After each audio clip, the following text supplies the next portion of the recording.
Eu tenho acompanhado bastante a opinião de vocês, o que o pessoal tá falando sobre esse card do UFC 300. Eu leio muito o comentário do pessoal lá no Instagram do MMA Hoje e eu cheguei numa conclusão que eu quero compartilhar aqui com vocês. A gente tá mal acostumado.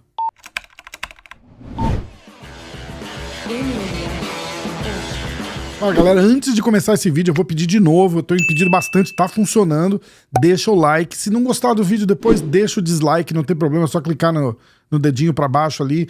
Isso ajuda muito a gente, tá ajudando, tá dando resultado ao YouTube recomendar o canal pra mais pessoas, e cada vez que vocês engajam, isso ajuda a gente a subir um pouquinho mais ali nas recomendações do YouTube e sair do shadow ban que eles colocaram o canal um tempo atrás.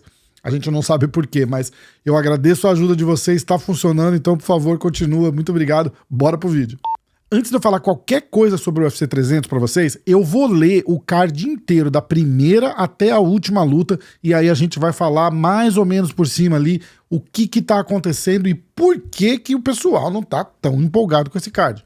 São 3 campeões, né? O Poatan, o Gage e a Willy Zhang, e são 9 ex-campeões presentes num card só. Ó, eu vou começar, hein? A primeira luta, assim, abrindo a noite, 6 horas da tarde ali, vai ser Deiveson Figueiredo, número 8 do ranking, contra Cody Garbrandt, os 2 ex-campeões. É um lutaço e já abre, assim, com o pé na porta. Eu falo sempre que eu gosto de explicar, porque para vocês entenderem como funciona a sistemática do UFC aqui nos Estados Unidos, é o seguinte, porque eles contam, os eventos são feitos para o público americano que compra pay-per-view. Isso não é segredo para ninguém. Quando vocês assistem aí no Brasil, vocês assistem ele num formato corrido. Então, por exemplo, vocês assinam lá o Fight Pass, começa o card. Aí tem o card preliminar e o card principal, mas é um evento só. Começa da primeira até a última luta, você nunca muda de canal. Aqui nos Estados Unidos funciona um pouco diferente. O card começa normalmente aberto na ESPN ou na ESPN Plus, que é por assinatura, mas sei lá, acho que é $9 por mês, ou abre na ESPN principal, que é uma grande rede de canal de esportes aqui, como é grande aí no Brasil, só que aqui é aberto, aí no Brasil acho que só passa na TV a cabo, né? Então, essa primeira luta do card normalmente é muito importante. Eles sempre colocam alguma luta boa, porque é pra chamar a atenção da galera e tá passando de graça. Aí a segunda luta, Bobby Green contra Jim Miller, e já na terceira luta a gente tem as brasileiras Jéssica Andrade e Marina Rodrigues. A Jéssica é ex-campeã também, então anota aí, já são 3 ex-campeões em 3 lutas. Fechando a primeira parte do card preliminar, que é a que vai passar em televisão aberta aqui, é outra luta desse jeito que eu tô falando pra vocês. Do jeito que começou com o Deiveson Figueiredo contra o Cody Garbrandt, eles encerram esse bloco de lutas grátis com Renato Moicano e Jalen Turner, que também tem tudo pra ser um lutaço. Aí a gente entra no card preliminar oficial. A luta de abertura desse que vai pra ESPN Plus é o Sodiq Yusuff contra o Diego Lopes. Essa luta vai ser demais também. Eu conversei com o Diego Lopes um pouco, ele contou a história dele, falou dos perrengues que ele passou na vida, então vale muito a pena. Eu vou deixar o link na tela aí, quem quiser assistir, só clicar. A próxima luta tem a estreia tão esperada da Kayla Harrison. Eu acho que a gente vai ter uma surpresa desagradável aí, eu não acho que ela tem... essa é a minha opinião, tá? Eu acho que a Holly Holm, se aparecer em boa forma, não vai dar pra Kayla Harrison. Holly Holm também ex-campeã contra Kayla Harrison, ex-campeã do PFL. Eu acho que essa luta também vai ser boa, pelo menos promete muito pela curiosidade que a gente tem de saber como que a Kayla Harrison vai se comportar numa luta de alto nível no UFC. Próxima luta, Calvin Kattar contra Aljamain Sterling. Aljamain também é um ex-campeão. Calvin Kattar é um cara muito técnico lá de Boston. Vai ser um lutaço também. É a chance do Sterling se redimir e voltar a ganhar e a mostrar que ainda tá em altíssimo nível ali.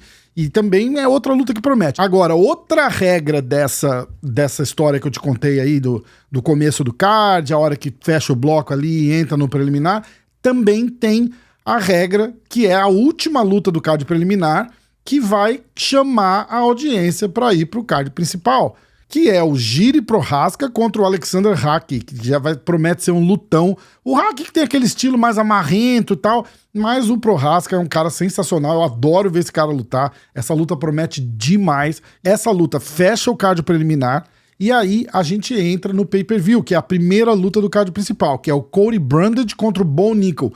Pra gente, pros brasileiros, não faz muito sentido essa luta e tal, mas o UFC tá apostando muito no Bo Nickal, porque esse cara é uma estrela do wrestling aqui, tem uma base de fã muito forte, e o wrestling é muito popular aqui nos Estados Unidos, então é um representante legítimo do wrestling, e apesar de não ser uma luta tão chamativa pra gente, é uma luta que tem muita gente falando aqui, que promete dar muita audiência também. E agora, a próxima luta, eu acho que se não tivesse o Poatan na luta principal, eu diria que seria a luta principal do coração da gente, que é o Charles Oliveira contra o Arman Tsarukyan.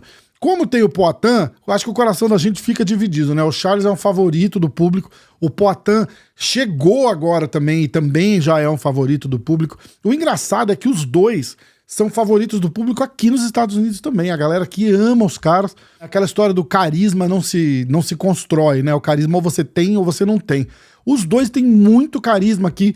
Acredite se quiser, o Poatan com aquela carona fechada dele lá e tal, ele também tem muito carisma, o pessoal abraçou muito aquela ideia do cara de pedra dele lá, então, mesmo não falando inglês, nem o Charles, nem o Poatan, eles acabaram caindo na graça do público americano aqui, e os dois vendem muito. Uma coisa que vocês têm que prestar atenção nesse card é que todas as lutas desse card, além de ser grandes oponentes, grandes opções, né, de casamento, de luta, que dá pra casar uma luta boa. A luta do Charles contra a do Arman Tsarukyan é uma luta das que eu tô mais ansioso pra ver. Eu quero muito saber como é que o Charles volta depois dessa vitória do Dariush. O Arman também tá vindo de vitória sobre o Dariush. O Parrumpinha, que é o head coach do Arman Tsarukyan, tá no podcast toda segunda-feira. Se você não acompanha, tá perdendo. O Parrumpinha vem, conta pra gente, faz análise das lutas, e ele falou bastante do Arman pra essa luta. Diz que o Arman tá muito bem, mas ele também falou que essa é uma luta técnica, muito técnica. Os dois são muito bons, os dois podem nocautear em pé e os dois podem pegar um ou outro no chão. Então vai ser aquela luta, é até meio clichê falar, né? Mas que quem errar menos vai conseguir sair com a vitória. Mas é um lutão assim, torcendo demais pelo Charles, o coração bate até mais forte quando a gente vê ele pintou o cabelo de loiro, já tá lá em Vegas se preparando pra semana da luta. E esse meu amigo, eu não sei nem o que falar muito disso daí. Bora pra próxima. A próxima luta é uma das que o público inteiro tá mais ansioso pra ver, que é Justin Gage contra Max Holloway, valendo o cinturão BMF. Agora, essa luta, vocês não se enganem, porque essa luta muda muita coisa. O Justin Gage tá numa briga assim, cabeça com o Charles pra ver quem é o próximo a disputar o cinturão contra o Makhachev. O Arman Tsarukyan também tá nessa briga, então a gente acredita que tem vários resultados que são possíveis aí, jogando agora Dustin Poirier no bolo, Max Holloway no bolo, por que não? Se o Max Holloway vai lá e nocauteia o Justin Gage de um jeito espetacular, difícil, muito, mas pode acontecer. Ele também entra na briga. É uma luta, então, que pode mudar muita coisa, dependendo de como for a luta do Charles com o Arman. Se o Charles ganhar rápido, beleza. Agora, se for uma decisão, se for uma luta mais assim, e o Justin Gage ganhar muito bem do Max Holloway, eu tenho quase certeza que eles vão botar o Charles pra trás ou o Arman pra trás e vão colocar o Justin Gage pra lutar pelo cinturão. Apesar de tudo tá indicando aí, essa movimentação que tá rolando aí ultimamente, o Dustin Poirier parece que tá entrando em camp. O Makhachev, saiu um vídeo dele treinando esses dias também, já raspou a cabeça, parece que tá entrando em camp também. E eu não quero acreditar que o Dustin Poirier vai ser o próximo, mas pelo que tá parecendo, vai. Eu acho que é só por uma questão de data, entendeu? O Makhachev quer lutar mais rápido, não quer esperar Charles Oliveira, ou Justin Gage, ou Arman Tsarukyan até setembro, outubro pra lutar. Então, eu não acho que o Dustin merece, porque ganhou do Benoit Saint-Denis, eu não acho, mas eu acho que ele tinha que entrar na briga, definitivamente, mas ir disputar o cinturão, eu acredito que não tava na hora ainda. Gosto muito do Dustin Poirier, eu só acho que entre Charles, Tsarukyan, Justin Gage, ele tá atrás desses caras e na briga ali na corrida, entendeu? É só por isso. Agora a gente chega no Common Event, que é uma luta que não vai agradar muito o público brasileiro, nem o público americano, mas agrada o público chinês. O UFC casou as duas chinesas, a campeã a Weili Zhang, com a top contender a Yan Xiaonan, e eu acho que essa luta, eles fizeram um UFC Performance Institute na China, Eles estão apostando muito naquele mercado, bilhões de pessoas ali, não tem como não apostar, né? Tudo tá girando em redor da China ultimamente. Então, eu acho que eles estão apostando muito numa entrada forte no mercado chinês com essa luta. Se você não gosta de MMA, eu vou assistir porque eu adoro MMA, eu acho que as duas são muito técnicas, muito boas, mas se você não gosta, essa é a hora da pipoca. Vai lá, pega um guaraná, pega uma pipoca e se prepara para a luta principal, que aí vem Alex Pereira contra o Jamal Hill. Eu fiz um vídeo falando dessa luta do Poatan com o Hill e o que eu acho que tá acontecendo com o Jamal Hill. Eu vou deixar o link aqui também para vocês assistirem. Eu não vou ficar falando exatamente a mesma coisa, porque senão esse vídeo vai ficar muito longo e vocês podem clicar ali e assistir, mas eu acho que vai ser um lutão, eu acho que o Poatan tá voando e como eu falei no outro vídeo, eu não acho que o Hill tá pronto pra essa luta. Eu acho que ele tá pegando essa luta pela grana, 100% pela grana. E a gente falou da forma física, que ele tá barrigudo e que não sei o quê. Isso não entra tanto em consideração quanto a recuperação da lesão, tá? Eu não acho que ele tá 100% recuperado. Eu acho que foi oferecido muito dinheiro pra ele aceitar essa luta e ele não conseguiu recusar. Não vai entrar 100% e isso vai custar caro pra ele. Ah, mas ele é muito bom de boxe, pode acertar o Poatan, pode tudo, lógico, o cara é profissional. Não... Quando eu falo um negócio desse, vocês não podem entender como se eu tô desmerecendo o cara e falando que o cara vai ser uma bosta, um saco de batata lá e o Poatan vai atropelar. Não vai ser assim.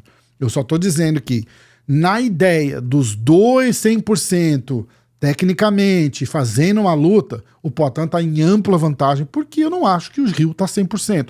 Isso quer dizer alguma coisa? De repente, não. De repente, o Hill vai lá, acerta uma mão, acaba com a luta. Agora, tudo se crê para ser um passeio do Poatan, uma luta... Ele não vai ser desesperado, ele não tá menosprezando nada, ele tá super preparado, super confiante, tá muito feliz, ele tá bem, tá comendo bem, tá treinando bem. É extremamente o contrário da situação do Jamal Hill agora, que não deve estar 100% recuperado da lesão, não deve estar treinando bem e tá visivelmente fora de forma, então... Mas é um cara que vai ser perigosíssimo ali nos primeiros 2 rounds, então é uma luta que eu tô muito curioso para ver, apesar de eu achar muito confiantemente que o Poatan ganha, vai ser um lutão também e encerrar com chave de ouro esse evento. Eu quero saber o que vocês estão achando de verdade desse evento, porque quando a gente olha pro UFC 300... dava pra ficar melhor, a gente tava sentindo falta de umas lutas malucas aí, entendeu? Tipo, o Brock Lesnar, a Ronda Rousey, tudo isso era boato, a volta do Khabib, a volta do Conor. Mas precisa, olha esse card dessa luta, olha como é que tá, olha o nível que tá, e olha, vocês têm que olhar além da luta só, é o que essa luta representa na divisão de cada luta. Por exemplo, o Charles ganhando do Arman, o Charles é o próximo a disputar o cinturão. Não tem outro jeito. O Justin Gage atropelando o Max Holloway, o Justin Gage vai entrar ali na briga, de repente faz uma luta com o Arman para ver quem que vai disputar o próximo cinturão. Tem muitas lutas que implicam os movimentos futuros da divisão, e isso é muito interessante. Então tem muito mais em jogo do que só a vitória no UFC 300. Eu queria só trazer essa resenha rápida pra vocês aqui e dizer o que eu tô achando. Eu quero saber o que vocês estão achando desse card.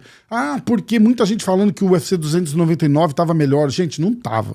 Não tava melhor. Tinham lutas maravilhosas, mas o UFC 300 tá imbatível. Melhor que o UFC 200, muito melhor que o UFC 200. Tem uma comparação que a gente fez, eu e o Vini fizemos aqui do UFC 300 com o UFC 200, luta a luta, a gente deu nossa nota, olha aí que tá bem legal esse vídeo também, então eu acho que o UFC 300 é sim o melhor card de todos os tempos. Quero saber o que vocês acham, deixa teu comentário aí, eu leio tudo que vocês escrevem, eu respondo a grande maioria. Se você gostou do vídeo e não é inscrito no canal, se inscreve aí também e vai acompanhando a gente aqui, beleza? Obrigado, um abraço.